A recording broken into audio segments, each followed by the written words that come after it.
नहीं होने देना, ये हमारा अभियान है और इसको हम करके रहेंगे। अभी आपसे एक दो बातें और कह रहा हूं मैं।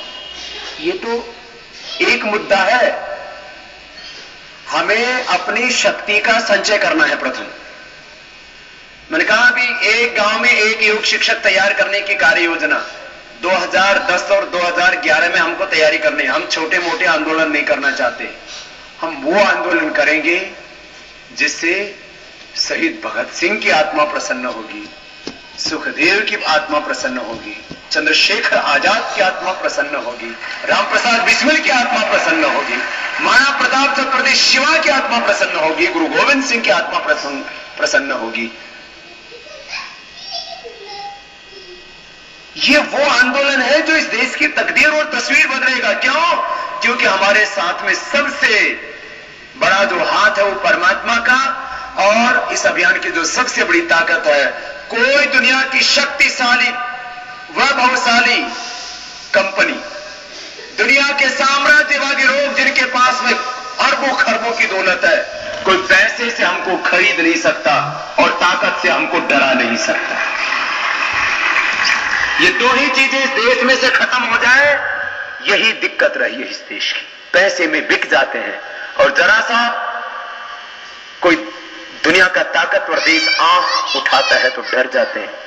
अब डर करके नहीं जीना है और पैसे में नहीं बिकना है। ये चीज इस देश में, इसे हम जल्दबाजी नहीं कर रहे आंदोलनों की। हम एक दिन में शोर मचा सकते हैं। आज इस देश के अंदर करोड़ों लोग हमसे प्यार करते हैं, करोड़ों लोग प्यार करते हैं, लाखों लोग हमारे योग शिक्षक, देश के लिए जीने और मरने वाले लोग तैयार हो चुके हैं, लेकिन फिर भी हम अधूरा काम नहीं करना चाहते। ये जहरीला प्रदूषण वाला मुद्दा 115 करोड़ लोगों की सेहत के साथ, जिंदगी के साथ सीधा जुड़ा है। लोगों को पता ही नहीं क्यों बीमार हो रहे, क्यों कैंसर हो रहा है, क्यों हार्ट की प्रॉब्लम, क्यों बीपी हो रहा है। बोले बाबा जी हो रहा है। बाबा अच्छा, ये बेईमान लोग तर्क क्या देते हैं, बाबा तो कपालभाति अनुलोम विलोम करा के इनका कैंसर ठीक कर, बीपी ठीक कर, शुगर ठीक कर, लेकिन ये किससे हो रहा है ये किसी को मत बता। अब हम इस देश का ब्लड प्रेशर, शुगर, कैंसर तो ठीक करेंगे ही, और आने वाले हमारे भारत की पीढ़ियां और वर्तमान में भी जो लोग जी रहे हैं वो उन बीमारियों से ना पीड़ित हो, इसको देश को बताएंगे कि क्यों बीमार हो रहे हो, क्यों तुम्हें ब्लड प्रेशर है, क्यों तुम्हें कैंसर है, क्यों तुम्हें शुगर है, क्यों तुम्हें मोटापा है। पहले तो लोग तगड़े तो थे, मजबूत तो थे, लेकिन मोटे नहीं थे। अब क्यों हो गए? अनाज, अन्न में दोष। ये कहां से आया? ये जहर आया। अच्छा इतना ही नहीं, ये क्या क्या करते हैं देखो। एक तो ये जहरीले रसायन बना के हमारे खेतों में डालते हैं, पेस्टिसाइड्स, फर्टिलाइजर्स और आदि के नाम पर। और जो अंत में भाई ने बात कही उसको मैं बार बार आपको दोहराता हूं, और इस बात को हमने पहले भी कई बार कहा कि जितने भी ये पेस्टिसाइड्स और फर्टिलाइजर्स बन रहे हैं ये सारे वो केमिकल हैं जिनसे परमाणु बम बनते हैं, परमाणु हथियार बनते हैं, रासायनिक हथियार बनते हैं। रासायनिक हथियार बनाने वाले सारे केमिकल से क्या बनाए जा रहे हैं? फर्टिलाइजर्स और पेस्टिसाइड्स। वो किस पे डाले जा रहे हैं? वो गेहूं पर, वो चना पर, वो चावल पर, वो टमाटर पर, वो गन्ने में, वो धान में, वो लौकी पर, टमाटर पर। तो ये टमाटर नहीं, ये बम है, बम। ये मटर नहीं, ये गोली है। ये जो लौकी है ना, ये लौकी नहीं, ये मिसाइल बन गई है। ये मैं चाहता हूं कि इसके ऊपर मैं जल्दी एक फिल्म बनवाऊं और लोगों को ये हम बताएं कि ये जो डाल रहे हैं ना खेतों में, ये उत्पादकता बढ़ा नहीं रहे हैं, ये खेतों में जहर डाल करके हमारी जिंदगी में जहर घोल रहे हैं और हमें मौत के मुंह में सुलाने का षड्यंत्र है पूरा। अब इससे बचना है और देश को बचाना है। ये तो एक पक्ष जहरीला प्रदर्शन का। दूसरा पक्ष से सुनो, अपने देश के भी कुछ लोग इसमें सम्मिलित है, मल्टीनेशनल्स तो हैं। वो इतना जहरीला उनके अंदर पोल्यूशन होता है, वो पानी और उनके अंदर से कुछ कचरा निकलता है, वो पानी उसको शुद्ध नहीं करते। उसको शुद्ध करेंगे तो भी कचरा भी बचेगा, उसके भी चलो कुछ तो खतरा दूर किया जा सकता है, लेकिन क्या करते हैं वो पूरा केमिकल ऊपर से फैक्ट्री से निकला और उसके लिए हर फैक्ट्री के अंदर नॉर्म्स होते हैं, एनओसीज होती हैं। आप कहेंगे जी ऐसे देश थोड़ी चल रहा है ना। वो जब अधिकारी आते हैं उनको फोन कर देते हैं, हम तुम्हारी फैक्ट्री में आ रहे हैं, एटीपी प्लांट अपना चालू कर दो। एटीपी प्लांट बोलते हैं उसको, जो उसमें ये सारी चीजें ठीक की जाती है। बोला अपना एटीपी प्लांट चालू कर दो, हम तुम्हारे परीक्षण के लिए आ रहे हैं। ऊपर से उनके बड़े अधिकारी से लेकर के चपरासी तक रिश्वत देते हैं। उनको शुद्ध करने में लगते हैं उनके 2 करोड़ रुपए, तो 2 लाख रुपए की रिश्वत पहुंच जाती है। जितने गवर्नमेंट उनको तनख्वाह देती है उससे ज्यादा ये को रिश्वत दे देते हैं। तो खैर भ्रष्टाचार एक अलग मुद्दा है, ये जहरीला प्रदूषण वाला दूसरा मुद्दा है। तो वो क्या करते हैं, उस पानी को कुआं, एक नल खोद देते हैं, नलकूप, उसमें पानी लिक्विड होता है, वो जमीन की नसों में चला जाता है। इस देश में कई किलोमीटर जमीन ऐसी है, वहां नीचे खोदोगे तो आपको ये जहर मिलेगा। तो आगे हमारे बच्चे क्या पिएंगे? ये जहर। क्या ऐसी धरती में छोड़ के जाना चाहते हैं?